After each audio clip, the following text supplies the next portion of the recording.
So first, PSSR 2.0 PlayStation 5 Pro game update, Sony PlayStation 6 portable testing happening now, and Sony pulling away from PC. Those are the stories we're going to cover today, and if you could hit that like button on the video, thank you to those that do it, and as always, it's very much appreciated. First, yes or no, are you playing Resident Evil 9 this weekend or not? The game has been getting great reviews, and overall it seems to be one of the best entries in the franchise, alongside the combination of action and horror fitting well together between Grace and Leon. I'm excited to play it later today, but that's just me. What about you? So comment below yes or no if you're playing Resident Evil 9 this weekend or not. Let me know down in the comments below.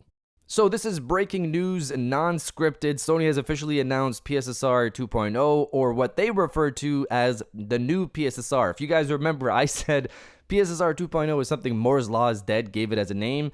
They're probably going to call it the new PSSR. And if you look in the PlayStation blog, Sony calls it the new PSSR. And Digital Foundry, I thought Mark Cerny would go on a video with them to announce this whole thing. I actually recorded a video for that today, pretty much scrapped now. But Mark Cerny didn't come on their video as far as I could tell, because I didn't watch the whole thing.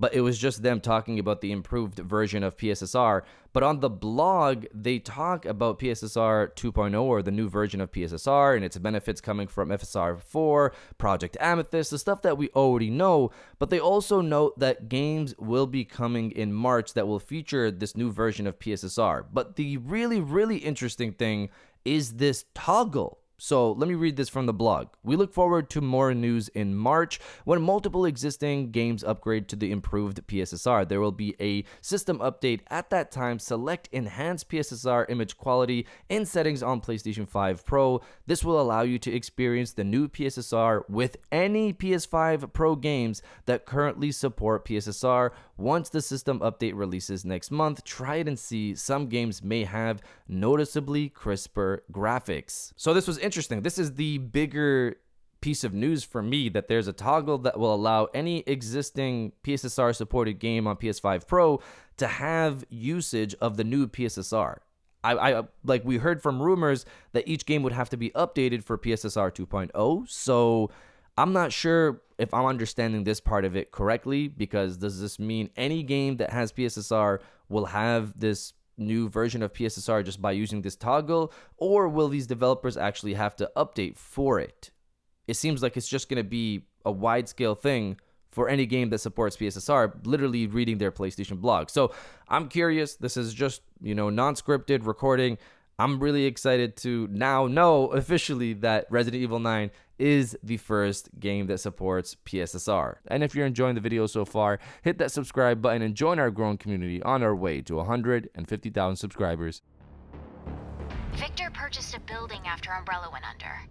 The Rhodes Hill Chronic Care Center. Now, diving into the second story of the video, Sony pulling away from PC. Reading from Push Square, there's currently a lot of noise surrounding Sony's PC strategy and how the company is supposedly set to back away from its stance on releasing key first-party titles on PC as well as PlayStation 5. Over on Reset Era, the ever-reliable Jason Schreier has strongly suggested that such a move is in motion. Speaking on the Triple Click podcast, he comments, "I think the sense I'm getting is that Sony are backing away from putting their console exclusive stuff like traditional single player stuff on PC." Schreier goes on to say that Sony's PC ports haven't been hugely successful, and based on things like Steam player counts and the firm's own financial reports, it's a pretty accurate take. The bottom line is that Sony's multi-platform efforts have been underwhelming from a commercial point of view. Indeed, last we heard, port sales make up 2% of the Japanese giant's total income, a relative drop in the ocean. So outside of Jason, there were other people like Nate DeHate, John Linneman from Digital Foundry, Jez Gordon last year that have also echoed similar things. I think it makes sense. I've said before that I want PlayStation multiplayer games everywhere, going all the way back to 2020 with Tsushima Legends, and I even said I'd be down for Factions 2 to launch anywhere as well. RIP Factions 2. Multiplayer, they need their bases. Multiplayer games, they need their bases. They need their players wherever they can get them. Single player titles, though, should remain exclusive. It gives value to the console. I was fine with games launching on, PC later, but now that we've seen the fruits of that, is it really worth losing that exclusivity exclusivity branding for some sales on PC. Clearly, it seems like it might not be. Since this rumor came out recently, I've seen people comment saying things like they were going to get Wolverine, for example, on PC later, but now they'll just stick to playing it on PlayStation 5. I saw one guy comment they were going to get a Steam Deck to play PlayStation games, but they'll just stick with a PlayStation 5. I saw a PC gamer say they were happy that they still have a Portal. They'll just play Wolverine there. They're going to play Wolverine on the Portal. They don't even have a PlayStation 5. They're playing it on the Portal. That was something that surprised me. Like, see the difference this makes even as a rumor, which of course, by the way, this is just a rumor for now. I think Sony should focus on other ways to expand their base with something like, a Portal OLED, because clearly PC gamers seemingly are buying Portals, or even the new PlayStation 6 handheld. Outside of those, they still have games as a service titles that, launch on PC day one, and maybe in the future they can launch those continuously on day one on Xbox or day one on Nintendo Switch as well. But you guys let me know if you think PlayStation single player games should remain exclusive or not. Let me know down in the comments below.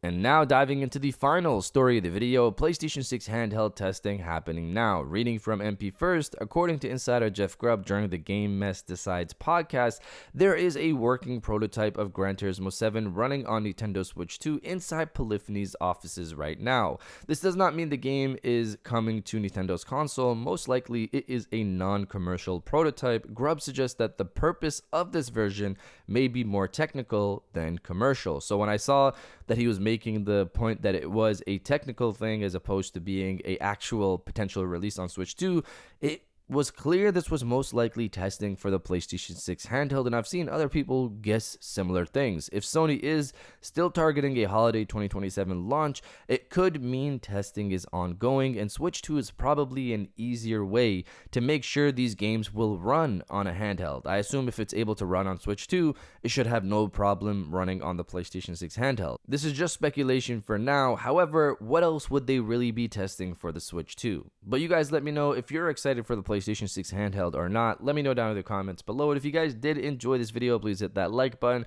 As it always helps, to subscribe if you're new. I got new videos every Monday, Wednesday, and Friday. And now, I'll check you guys out on the next one. And welcome back to the after show. This is the part of the video where we have a little fun down in the comments below. If you're old, welcome back. If you're new, welcome. For today's thing, what I want you guys to do is to body, obliterate, destroy, and overall harass the comment section with "It is Resident Evil time." Obviously, talking about Resident Evil 9.